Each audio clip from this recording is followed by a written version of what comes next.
Here we are. What's up, Coach? What's up, man? I feel like we've done this before. Yeah. Last time we done it, we won a state championship after this. So yeah, we do it again. We're gonna win another one. all right, yes, sir. So just for the people who may not know, just introduce yourself for us. I'm Coach Nicky Smith, the new head boys basketball coach here at the DeSoto Eagles. DeSoto Eagles, DeSoto High School. I kind of want to say how we got here, but I know how we got here. So I really want to just talk to you just about just the experience so far. What's it like winning championships, and what's it like to start a whole new path somewhere new? Well, we all know winning championships is not easy, and I know it looks easy, or we made it look easy, but it's not. You know the hard work that goes into it. You were here from the beginning last year just to see, the path we had to take to get there, and it was a hard path. You lose some guys, you had injuries, a lot of things happened, but they persevered and came through it and was able to get a championship this year. But they're never easy, and I know we make them look easy, but they're not. And then making this transition from my last school to here at DeSoto, it's been pretty smooth. It's some hiccups here and there. We got a lot of stuff we got to get done. I got to get my assistant coaches hired. Once that happens, we can start the evaluation process of the student athletes, things like that, and making sure we have our freshman A and B teams together, our junior varsity teams and our varsity teams. So, that transition is still happening. Is all new to me. I've never had to do this before. I spent 28 years in Dallas. Yes, sir. So with this, I mean, it's like a brand new palace almost. I asked you earlier, how do you even just take advantage of all this around? Like, I know DeSoto's a big community, so, and on top of that, it's currently right now, so you can say it's a football school.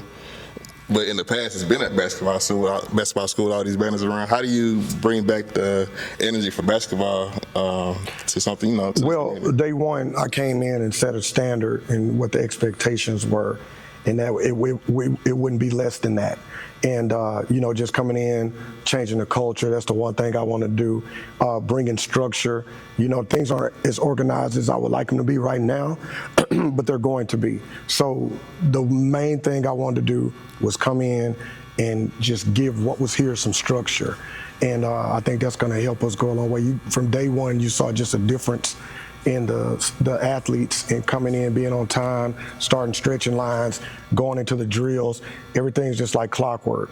And I attribute that to like my assistant coaches too, because they made sure, and it's their job to make sure that what I want is implemented throughout the program. Yes, sir. So if you could just speak a little bit to your assistant coaches, because last year, well, not just last year, but just in general, it seemed like your assistant coaches, they all play an intricate role. So it's like, is that a strenuous task to pick and choose who you want representing, behind you? It is. I get guys that come to me all the time. Man, I would love to come coach with you, be a part of a winning program, be a part of a winning culture to see how that is. And then, of course, a lot of them have aspirations on being a head coach. And some guys I give that opportunity to, some I don't, some I gave the opportunity to, it failed. But I do have a higher success rate, having 12 assistants going to get head jobs. I've had 4 in the last 2 years go get head jobs, and so I think that yes, in 19 years. So it's like I think that attributes to the change I made in myself on how I wanted to approach, the game, my practices, just everything. How I wanted to be a leader and what I look for in guys, so I can grow them and create leaders, and they can go on and implement that in their own program. And so I was talking to a guy the other day. He said, "Man, I heard you was over there like slave driving your assistant coaches." I was like, "No." He said, "You really be on them?" I said, "Well, I do." I said, in a sense, because I don't want them slacking. I want them to work. And it pays off, because sometimes when you go get a head job, nothing's in place. Sometimes you don't even get the assistants you want. You don't have enough. So they're built and prepared to go in there and get a lot of things done themselves until they can get the right guys around them. And once they get the right guys around them, they'll know how to delegate responsibilities. They'll know how to go in. It's not what they want to do, it's what I expect and what I want to do. And then they implement that throughout the program. So it starts with me, then the assistants, and then the teams.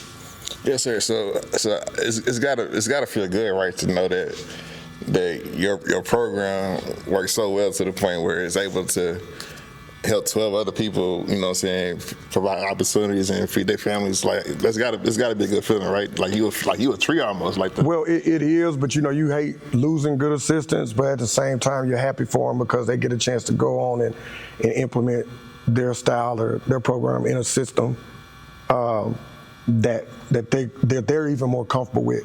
And I've noticed some of them have taken things that they learned here with me onto their programs, but then they have to have an identity for where they're coaching at. So I always tell them, you know, your team has to have an identity.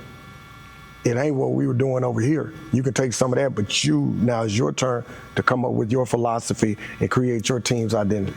Okay, yes, sir. And just speaking towards that, I remember last year, I remember asking you, like, what are your pillars about, you know, how you run your program? But what can the DeSoto fan, I guess, get from when they come to a game, a jam-packed game like this, a nice arena like this? What can they expect to see when they see you on the court? Me, myself, you know, and it's not about me, but it's about the team because that's who they're coming to watch. And I want them to be a reflection of me. You know, they're going to be tough, they're going to work hard, they're going to play hard, they're going to always give themselves a chance to win. But at the same time, we're going to be top of the line, top shelf. They're going to look good. They're going to have the same shoes on. We're going to be uniform. And then when it comes to me on the side, I'm just going to coach those guys. You know, I'm going to listen to my assistants. I'm going to listen to the guys on the court. And then we got to put all that together and try to come out with a win each and every night. Yes, sir, because we know the goal is what, San Antonio? Always. San Antonio, Nick, you got the shirts that show it. I'm excited because, for one, we know like football is going to be, you know, dominant here, but it's the fact that once football season ends, knowing that we got Nick Hollywood Smith running basketball, that kind of, it rings a little different for the school, for the community, and right. This. If you can just speak to just, I won't say expectations, but do you feel like do you have to kind of get it all back in 1 year? Yes. Like, I wasn't brought over here to sit here and just roll the ball out and watch these guys go play. I was brought over here to give these boys a great experience, to teach them, to grow them on and off the court as young men, to prepare them, the ones that get a chance to go play at the next level. And in the end, go win a state championship. Plural, state championships.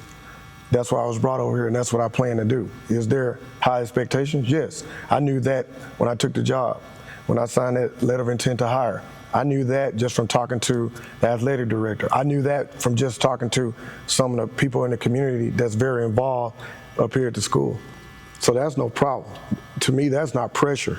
What the pressure is making sure the parents buy in, and not just the parents, but also the student athletes buy in. And everybody's on board, everybody hops on that train. I tell people, make sure you get your room on the Riverwalk. You know? Get your room on the Riverwalk. That was a nice little experience. Get your room on the Riverwalk. It's nice walking. You don't stay too far out. You want to be somewhere where you can get right there. Yes, sir. Yes, sir.